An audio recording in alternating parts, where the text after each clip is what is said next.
La première question, s'il vous plaît, monsieur Zon. Bonjour, madame et monsieur. Pouvez-vous vous présenter, s'il vous plaît, quels ont été vos parcours professionnels? À toi? C'est moi qui commence? Allez. D'accord. Moi, je suis le rédacteur en chef de l'Argenteuillet. Alors, rédacteur en chef, ça veut dire que je m'occupe des journalistes, des photographes, de toutes les personnes qui fabriquent le journal de la ville. Voilà. L'Argenteuillet étant le journal de la ville. Et quel est mon parcours? Moi, je viens de la publicité.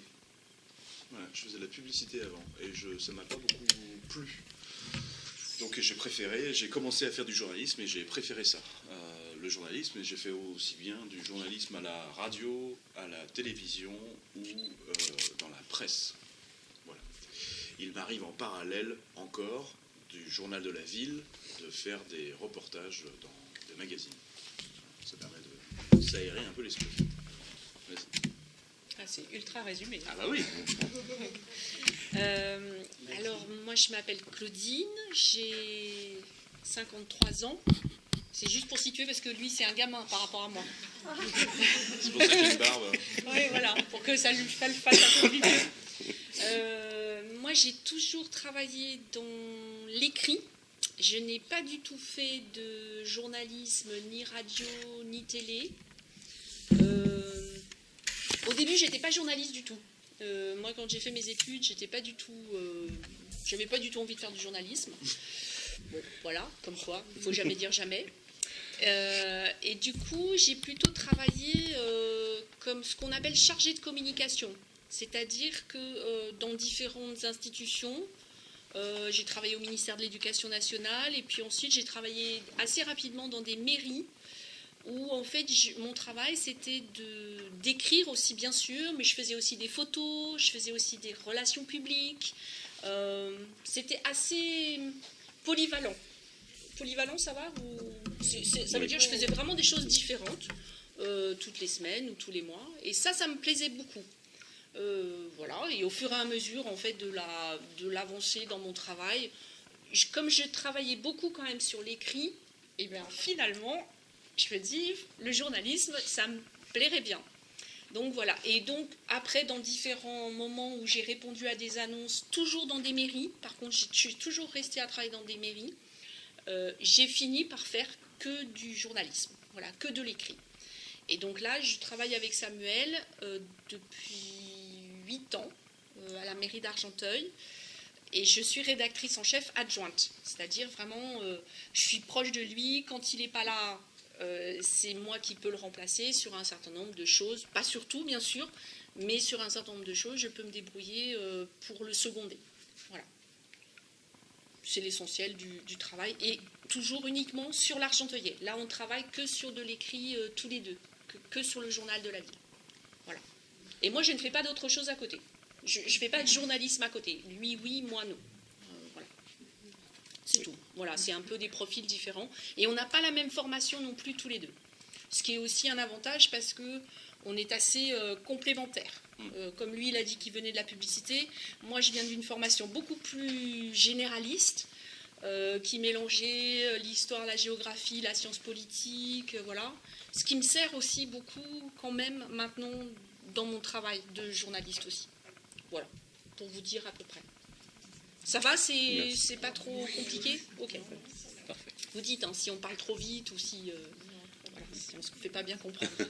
Merci Claudine. Madame Bédiard. Parlez-nous, s'il vous plaît, de notre journal L'Argenteuil. Comment a-t-il été créé et comment fonctionne-t-il? Ok. Pensez un peu dessus complète si jamais j'oublie des choses. On s'est rendu compte il y a quelques années que les journaux nationaux, ceux qui traitent toute la France, parlaient assez peu d'Argenteuil. Ou quand ils parlaient d'Argenteuil, ils parlaient plutôt des voitures brûlées ou des vols ou des choses comme ça. Et personne parlait des associations, des classes comme la vôtre, des sportifs, des spectacles. Et c'est pour ça que ça a été créé à l'origine. Alors, ça intéresse du coup 2 groupes de personnes. La mairie, elle avait besoin de montrer ce qu'elle faisait. Ah ben, on a modifié des espaces verts, on a créé une école, voilà. Et puis ça intéressait aussi une autre partie, comme les associations, comme ça elles pouvaient communiquer. Ça leur coûte rien du tout de nous donner l'information, et du coup, nous, on la répercute. Comment ça fonctionne? Eh bien, c'est un journal qui est payé par les impôts de la ville. C'est la ville qui paye ce journal. Vous profitez de la ville, et donc c'est pour vous aider à mieux profiter de la ville. Comme ça, vous savez ce qui s'y passe, vous savez ce qui est modifié, puis vous pouvez choisir ou pas de voter ensuite le maire en âme et conscience. Comment il fonctionne?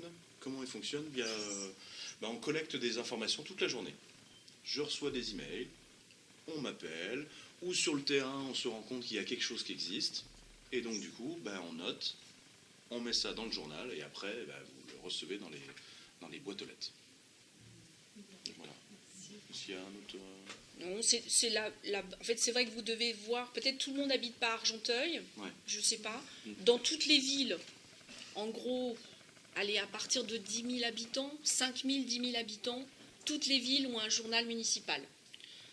Simplement, elles ont, selon leurs moyens, elles ont un gros journal ou un petit journal, et ça va changer aussi ce qu'on appelle la périodicité, la période à laquelle le journal va sortir. Est-ce que c'est un mensuel? Est-ce que c'est un hebdomadaire? Est-ce que c'est un bimestriel? Alors un bimestriel, ça veut dire tous les 2 mois, ou un trimestriel, selon les moyens de la mairie. Bon, Argenteuil, grosse ville, ça tourne. Il y a beaucoup d'informations qui arrivent, évidemment. Et Samuel est obligé de beaucoup sélectionner les informations. On ne peut pas du tout tout prendre dans la vie d'une association, dans des portraits, dans des affaires scolaires, les affaires sociales. Enfin, il y a énormément de choses qui se passent évidemment à Argenteuil. On est plus de 110 000 habitants, c'est une grosse ville. Donc forcément, il y a une sélection des informations. Donc le journal ne retransmet jamais tout ce qui se passe dans une ville. C'est évident. Mais c'est aussi un moyen pour les élus, pour les gens qui sont membres du conseil municipal, oui, de redonner aux habitants un certain nombre de nouvelles de ce qui se passe dans leur ville. Ils doivent ça, souvent, c'est un service rendu aux habitants. Libre à vous, lecteurs, de croire ou de ne pas croire ce qu'il y a dans le journal, c'est toujours pareil, mais au moins, vous avez l'information, disons, la plus globale possible. Elle ne rentre pas dans le détail en général, mais ça vous donne quand même un certain nombre de choses qui se passent dans la ville. Voilà. Mais il faut toujours se dire que le journal n'est jamais, ni même les autres journaux, la grande presse qu'on appelle la grande presse nationale, tout n'est pas dans les journaux, et tout n'est pas... C'est pas que c'est pas vrai ou que c'est faux, mais comme c'est une sélection, forcément, vous n'aurez jamais tout. Voilà. Et qu'il faut aussi équilibrer peut-être vos lectures avec d'autres journaux, bien sûr, les journaux nationaux, les journaux locaux. Vous avez aussi des journaux municipaux, bien sûr, comme celui sur lequel on travaille, mais vous avez des journaux locaux qui sont quand même indépendants, enfin, dans la mesure du possible, qui sont des journaux du département, du Val d'Oise. Il y en a peut-être quelques-uns que vous connaissez. Il y en a un qui s'appelle la Gazette du Val d'Oise, qui est un journal hebdomadaire, donc qui sort tous les mercredis. Et puis il y en a un autre qui s'appelle l'Écho, aussi, qui sort aussi tous les mercredis. Voilà. Mais c'est des journaux qui étaient très très importants il y a 50 ans. Et puis au fur et à mesure, ils sont de moins en moins lus. Voilà. Il y a aussi d'autres choses qui se passent avec les journaux, ce qu'on appelle les journaux de presse écrite. Voilà, parce qu'il y a moins de lecteurs, que les gens ont des informations autrement. Voilà. Mais nous, on se situe assez bien dans un paysage, disons, d'information locale et municipale. Voilà, pour vous faire la différence. Ouais, je voulais juste rajouter Nous sommes journalistes. La définition d'un journaliste, c'est quelqu'un qui collecte, c'est quelqu'un qui prend l'information. Après, il la trie, il la vérifie, et après, il en parle. Que ce soit à la radio avec la voix, que ce soit l'écrit avec un ordinateur ou un papier, ou que ce soit la télévision avec l'image. C'est un métier qui prend beaucoup de temps. C'est un métier de passionné. Nous, notre métier, il est dès qu'on se réveille jusqu'à ce qu'on s'endorme. Il n'y a pas des horaires, c'est tout le temps, tout le temps. tout le temps quand on se promène dans la rue, tout le temps quand on rencontre des gens, on se dit tiens, est-ce qu'il faut que j'en parle aux autres? Parce que le journalisme, c'est selon moi une des choses les plus importantes qui existent. Pour être libre, il faut connaître les choses. Pour choisir dans sa vie, il faut connaître toutes les options.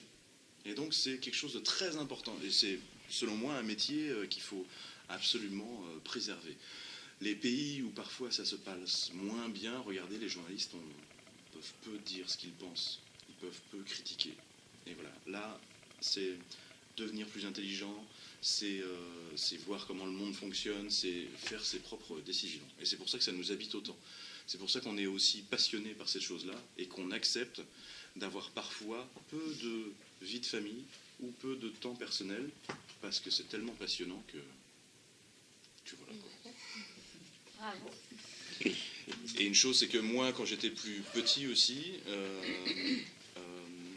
j'ai fait plein de rencontres, des grands frères, des autres peuples, etc. Et ça m'a beaucoup touché ce qu'ils m'ont raconté. Ça a parfois changé ma vie. Et en faisant ce métier-là, eh ben, c'est ce que j'aimerais faire. Même si on peut pas toujours, mais changer la vie des gens, c'est génial. Après avoir lu quelque chose, se dire oh, ça, je savais pas. Et ça me rend plus intelligent. Et ça, maintenant, je vais pouvoir décider ça. C'est, je trouve, l'une des plus belles choses qui existent.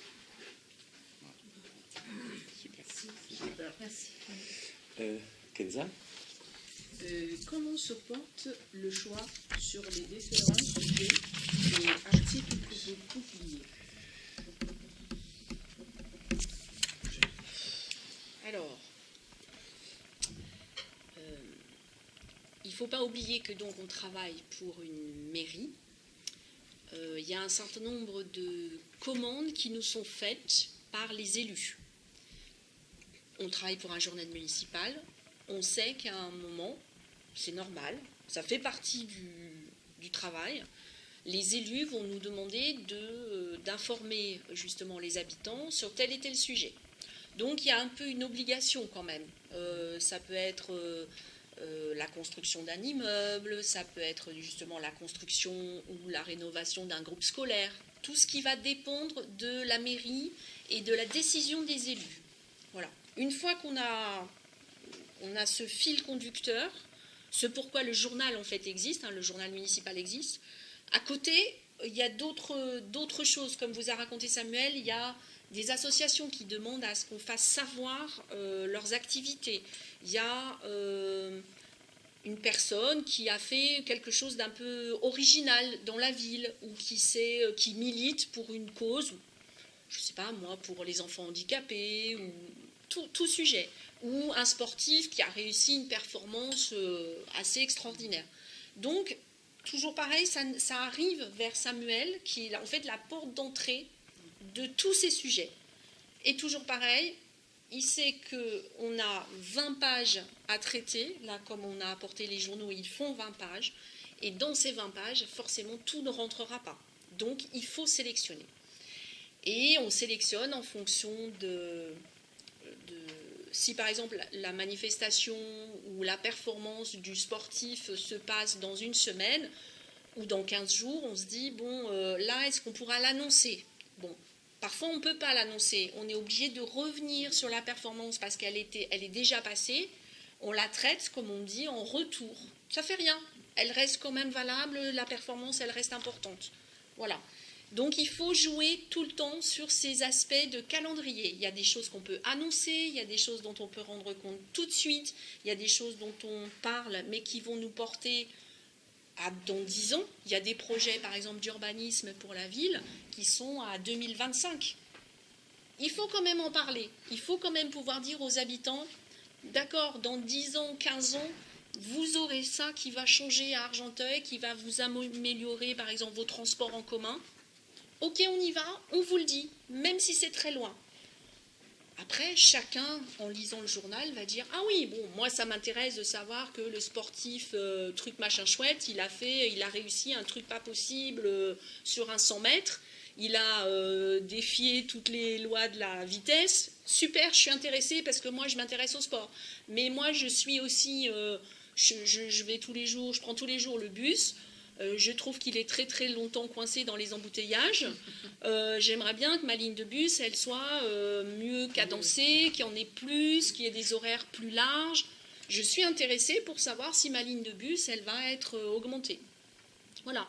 Et il y a des gens qui vont... Il y a aussi des gens, il faut le savoir aussi, qui ne s'intéressent pas du tout à la vie de leur ville et qui en ont rien à cirer de ce qu'on raconte dans le journal. Voilà, nous on le sait aussi. Le journal, on le sort tous les 15 jours.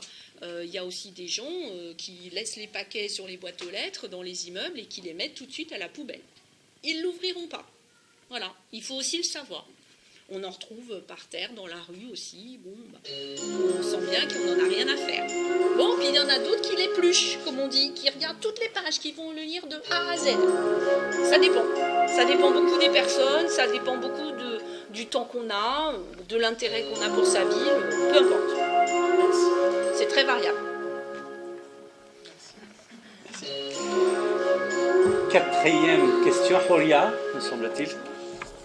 Je voulais juste rajouter juste 30 secondes. Effectivement, on prend les sujets qui nous semblent le plus importants. Parce que Claudine le disait, il y a plein de gens différents.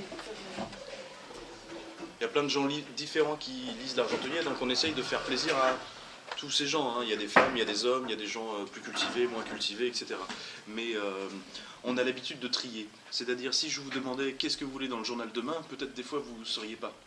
Et nous, avec l'expérience, avec l'habitude, on se dit, tiens, eux, ils n'ont jamais pensé à lire ce sujet-là. Mais on est persuadé que ça leur plaira. Parce que si effectivement vous ne lisez que des choses que vous savez déjà, du coup, il n'y a aucun intérêt à lire. Donc c'est à nous de réfléchir à ça, à dire, tiens, en essayant de faire plaisir un peu à tout le monde. Merci. Horia. L'Argenteuil a de tout temps été partenaire avec l'école des parents. Comment se traduit ce partenariat?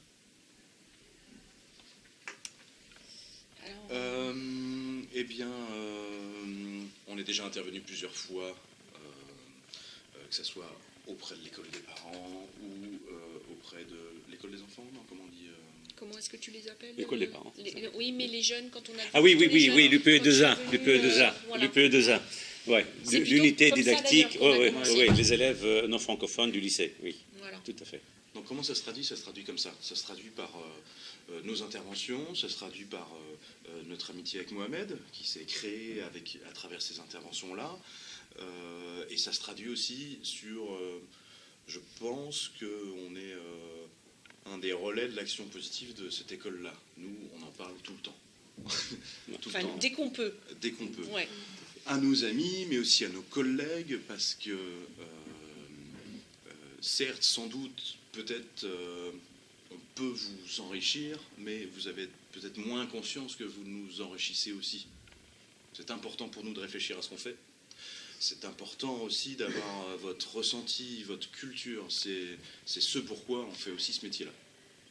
Pour avoir des sensibilités différentes, des expériences différentes. Et j'ai souvenir d'avoir pu lire certains poèmes qui ont été écrits par des adultes ou par des enfants qui me marquent encore.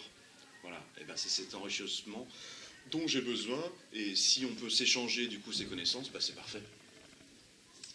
Mais c'est vrai qu'on n'a pas été au début, c'est pas nous qui sommes à l'initiative en fait de la rencontre avec vous ou avec les jeunes de l'UP2A. C'est Mohamed qui a fait la démarche.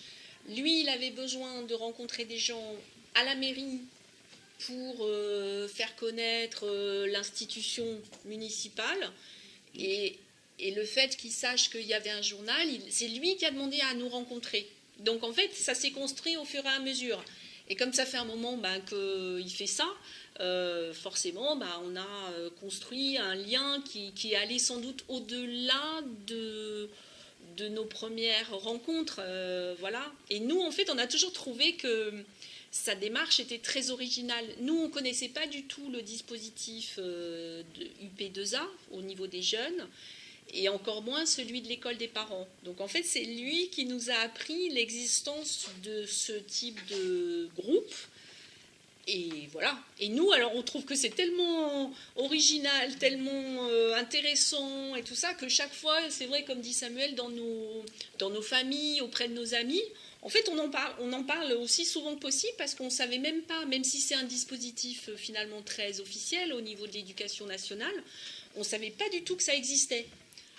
Donc voilà, et ça s'est construit au fur et à mesure des années, parce que ça fait quand même un petit bout de temps déjà que Mohamed nous avait démarché, nous avait expliqué ce qu'il voulait faire connaissance avec les groupes.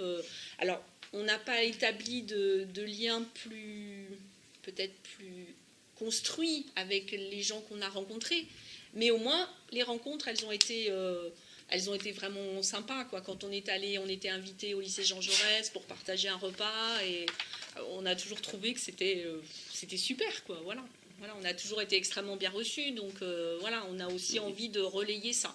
Et si c'était que de nous, on parlerait de vous beaucoup plus souvent. Je pense que, voilà, il y a ça aussi qu'il faut... En fait, c'est aussi un équilibre qu'on doit trouver parce qu'on ne peut pas toujours parler aussi, nous, de ce qu'on aime tout le temps. Il faut justement qu'on fasse un équilibre entre un sport qu'on ne connaît pas bien, mais j'en ai rien à cirer, mais tant pis, il faut que je parle.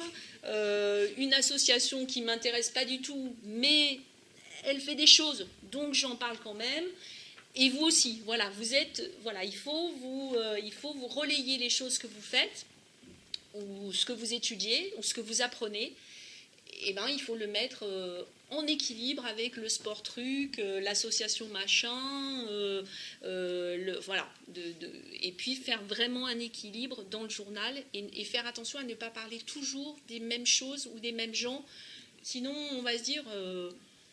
qu'est-ce que tu fais toujours à parler d'un tel, c'est parce que vous vous connaissez, c'est parce que vous êtes super proches, ce serait pas normal. C'est pas normal du tout, du tout. Donc il faut faire attention à ces équilibres-là aussi. Ce qui rejoint le fait qu'il faut tout le temps sélectionner en fait les informations, à la fois dans la quantité et aussi dans le rapport qu'on peut avoir avec une association, quelle qu'elle soit, ou une structure, quelle qu'elle soit. Voilà. C'est ce qu'on appelle l'objectivité, enfin, petite objectivité quand même. Même si on ne l'est jamais complètement, il faut faire attention à ces équilibres-là aussi. Est-ce que ça va ? Est-ce que c'est assez clair ? Okay. D'accord. La 5e question, si chaque fois j'oublie ton prénom. Rappelle-moi ton prénom, s'il te plaît. Karina, voilà, c'est bien ça.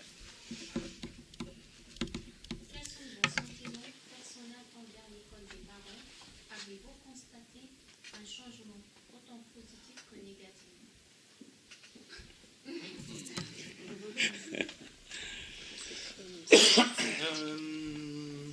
Alors, le sentiment personnel. Je trouve que ce que vous faites est très important. Essentiel. Que c'est d'ailleurs incroyable, merveilleux. Il y a plein de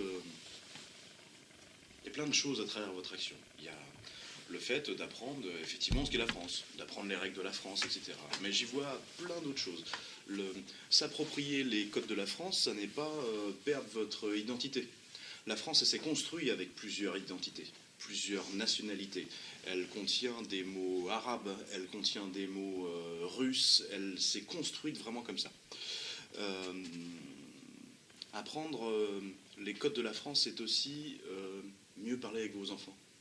Ne pas provoquer de distance, ça, je trouve ça très important. Ne pas provoquer de distance avec les institutions aussi. Quand on commence à comprendre comment elles fonctionnent, c'est intéressant. Mais aussi pour certaines d'entre vous, c'est aussi avoir de l'autonomie. Savoir lire, écrire en français, c'est permettre que ça ne soit pas la voisine qui lise votre courrier ou fasse vos factures. C'est permettre que votre homme ne décide pas de tout non plus. Il doit y avoir parfois un rapport égalitaire. Et en ça, vous voyez, d'une simple action, ça développe tellement de choses que ça peut être que bénéfique. Et vous êtes aussi des exemples. Vous avez sans doute à apprendre de la France, mais nous avons aussi à apprendre de vous. Et vous voyez, sur tous ces aspects-là, eh bien, vous rencontrez à chaque fois, moi, ça m'émeut. Je trouve ça terriblement important. Et ça me rend très fier. Incroyable de rencontrer des gens de Jordanie, d'Égypte, enfin d'autant de nationalités, je trouve ça génial. Mais c'est aussi pour ça que je voulais faire ce métier. Merci à vous.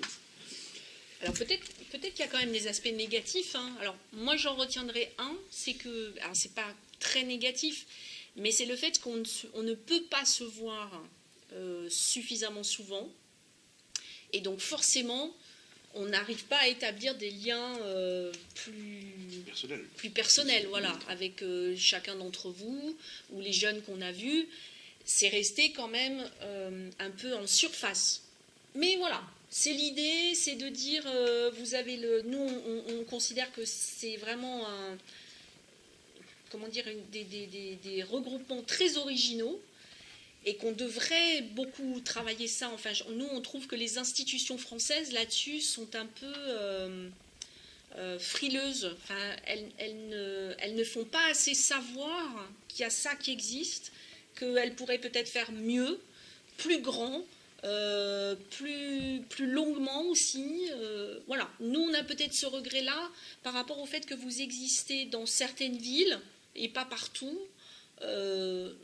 Et ça, c'est un peu notre regret aussi, en disant mais pourquoi c'est pas mieux connu? Pourquoi on le fait pas plus? Pourquoi on l'étire pas dans le temps beaucoup plus? Pourquoi on ne fait pas des plus grands groupes, ou en tout cas des plus petits groupes plus nombreux, comme vous, l'école des parents ou les jeunes de l'UP2A, puisqu'on sait aussi qu'il y a beaucoup de jeunes qui ne maîtrisent pas assez bien la langue française et qui ont des difficultés éventuellement en arrivant dans un pays comme le nôtre. Donc ça, oui, c'est un regret. C'est pas par rapport à vous directement, c'est plutôt de dire pourquoi ça n'existe pas mieux, pas plus. Voilà, c'est plutôt ça, notre regret. Voilà.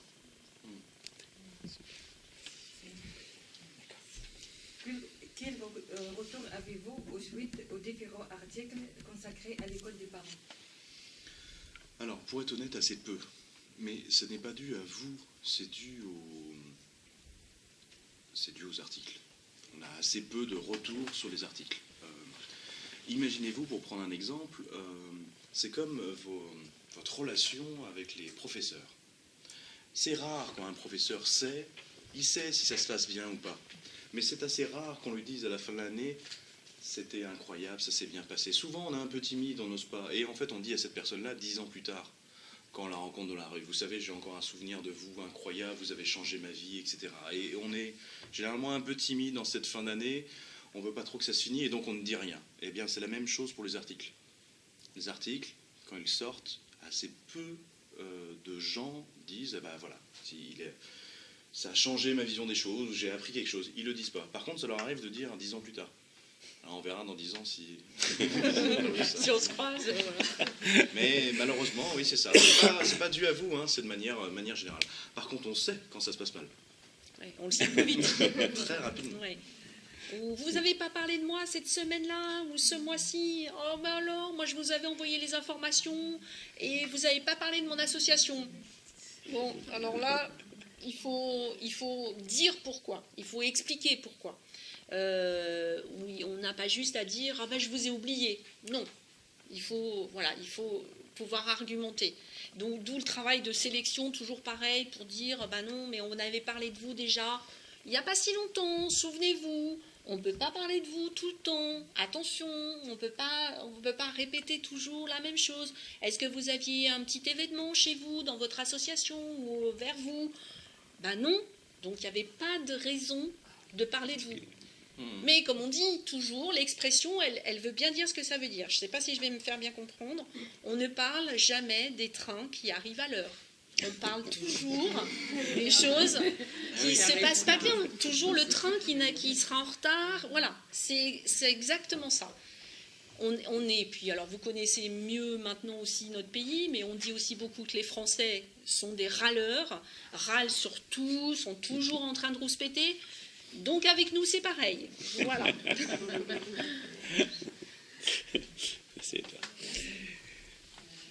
Alors la 7e question, s'il vous plaît, Fatiha.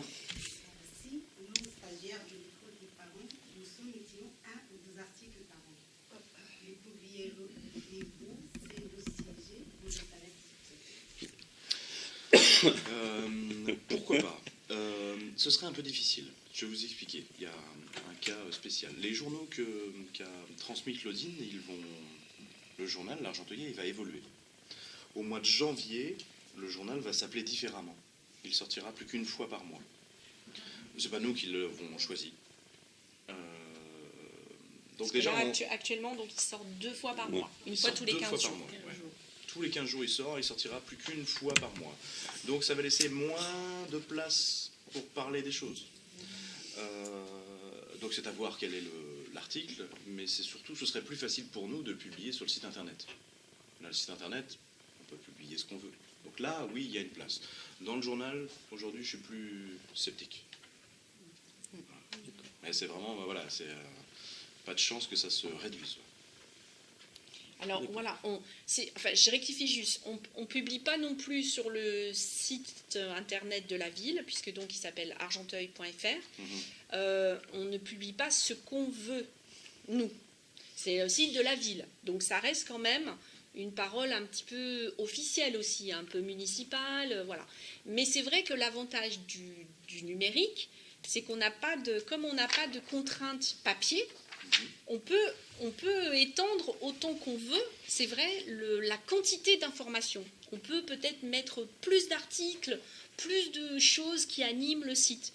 Voilà. Mais simplement, c'est nous, Samuel et moi, c'est pas notre travail direct. Parfois, on n'a pas la place de publier un article dans le journal imprimé. Donc, on va demander à une collègue qui s'occupe de l'animation du site internet de prendre notre article qui est resté un peu de côté, qu'on n'a pas pu publier. Mais en fait, nous, notre travail n'est pas d'animer le site internet. C'est vraiment en plus. Voilà. Mais ça veut dire aussi que si peut-être vous faisiez la demande pour donner des nouvelles de votre école des parents, notre collègue du numérique, du site internet, pourrait le prendre, construire un article de la même façon que nous. Simplement, elle le passerait sur le site internet. Voilà, ça peut être aussi une possibilité un peu plus souple en tout cas et moins contraignante que le papier imprimé. Forcément, dans le papier, il y a une quantité de pages qui est définie, il y a une place qui est définie, article par article. On ne peut pas le gonfler, le dégonfler selon la quantité d'informations. Le numérique permet de faire ça sans problème. Voilà. C'est aussi la différence entre les